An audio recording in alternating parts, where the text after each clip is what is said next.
A pedra, até aquele momento, gozara de uma indiferença de milhões de anos.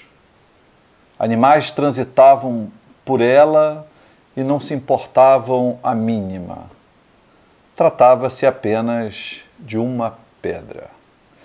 Mesmo quando surgiram os primeiros hominídeos, eles jamais imaginavam que a pedra poderia se converter em alguma coisa outra.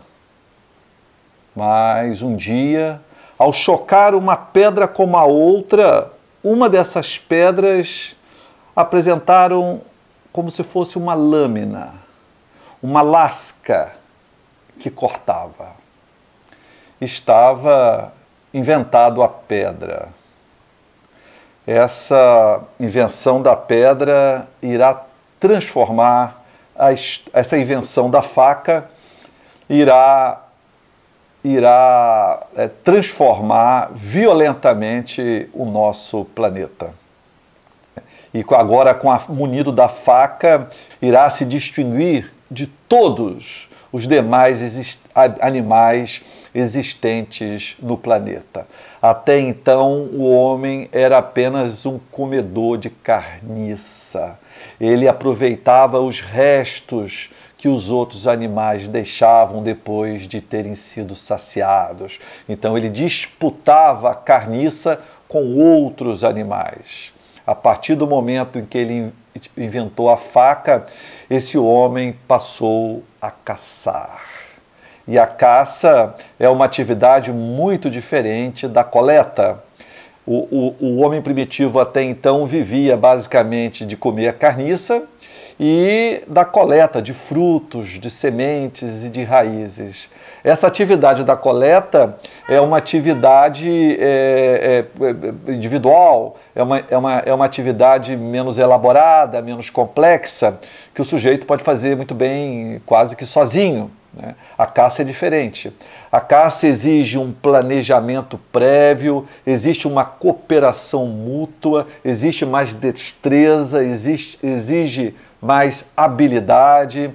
Então, para executar a caça, é preciso que o grupo esteja mais afinado, né? Mais próximo, que haja uma maior coesão do grupo.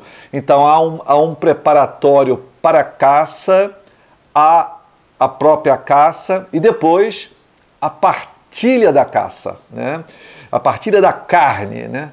Então, isso tudo dará um salto de qualidade violenta para os humanos, porque esses humanos, a partir da caça, proporcionada pela faca de pedra, eles irão agora ter um outro nível de relacionamento. Esse relacionamento será um relacionamento muito mais profundo, um relacionamento muito mais íntimo. Eles terão que trabalhar em conjunto. Toda a caça irá fortalecer o surgimento de grupos sociais mais fortes, mais coesos, né? Uma maior intimidade entre esses homens primitivos. Bom, se a pedra deixou de ser pedra e se transformou em algo como uma faca, algo tão poderoso e até aquele momento inimaginável, por que motivo essa pedra não teria um poder maior? Por que motivo essa pedra não poderia se transformar em algo mais poderoso ainda? Então, a partir do momento em que a pedra se transforma em faca e depois também em outros utensílios, essa pedra irá, a partir desse momento, ocupar no imaginário do homem primitivo um outro tipo de lugar. Essa pedra terá um outro status, uma outra posição no mundo imaginário. E essa pedra irá, então, a ter uma importância muito grande no imaginário do homem primitivo, porque a pedra passará a ser metaforizada, né? A pedra passa a ser um símbolo de força, um símbolo de permanência, um símbolo de imortalidade, né? Um símbolo de imortalidade. O Mircea Eliade diz que o homem diante da pedra torna-se frágil, o homem diante da pedra torna-se transitório, né? E as pedras serão utilizadas para formar as primeiras sepulturas. As primeiras sepulturas as primeiras covas eram fechadas com pedras. Sobre os corpos dos defuntos eram colocados as pedras, né?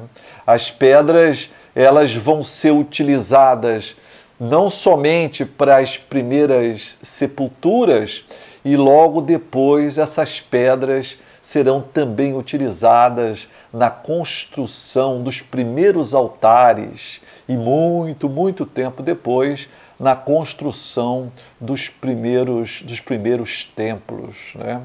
O Miguel de Unamuno, no seu livro muito bonito, que trata-se do sentimento trágico da vida, tem um trechinho dele pequenininho, que eu acho que vale a pena ler aqui, porque exemplifica bem isso que eu estou falando, né?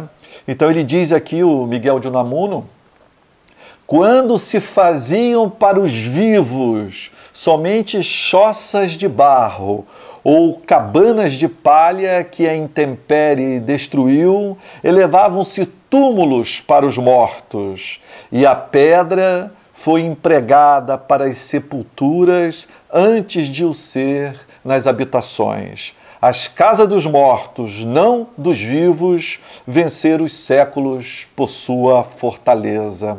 Não as moradas de passagens, mas as de permanência. Então, Miguel de Unamuno, ele diz que o homem primitivo vai utilizar a pedra inicialmente na casa dos mortos, na casa da eternidade, né? Não na casa do dia a dia, da vida frágil, transitória, passageira, mas na casa dos mortos. É lá que o homem vai usar a pedra, e são essas casas que nos chegaram os dias de hoje, são as casas dos mortos, e não as casas dos vivos, né? Muitos milênios depois, né, logo no começo lá da Bíblia, nós temos o sonho de Jacó, né? Jacó, numa região deserta, precisa passar a noite, então ele pega uma pedra e utiliza essa pedra como travesseiro e dorme, e quando dorme ele sonha que está conversando com seu Deus. A pedra o conduz ao seu Deus, né? E quando ele acorda, ainda impressionado, ainda impactado por aquele sonho da noite, ele ritualiza a pedra, santificando-a, né? Santificando o lugar, santificando a pedra, porque graças àquela pedra ele havia sido levado ao contato com o seu Deus. O homem, ele ultrapassa o mundo natural e penetra no mundo sobrenatural.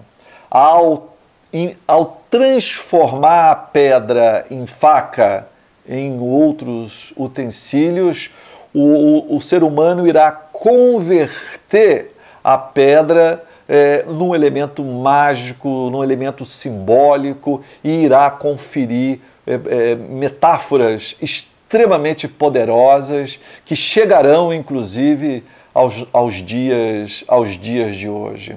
As pedras tiveram um poder de metáfora tão grande que as pedras foram utilizadas inicialmente como facas, como utensílios, foram utilizadas como projéteis, né? Se jogava a pedra depois em outros animais. Foi na pedra que o homem grafou os seus primeiros desenhos, foi na pedra que o homem escreveu o seu primeiro alfabeto, mas também a pedra teve o seu lado metáfora, o seu lado simbólico. Através das pedras, nós podemos, isso é utilizado até hoje, nós podemos prever o futuro, nós podemos diagnosticar as doenças, nós podemos tornar os campos e as mulheres mais férteis. Através das pedras, os humanos afastavam os espíritos dos mortos, enfraqueciam os inimigos, né? Então, as pedras, os próprios deuses passaram a ser feitos de pedra, né? A pedra, além houve toda uma simbologia da pedra, né? Toda uma simbologia da pedra, há toda uma trajetória da pedra. E essa trajetória da pedra marca, sobretudo, a trajetória do animal em humano e a trajetória, principalmente, do humano ao divino.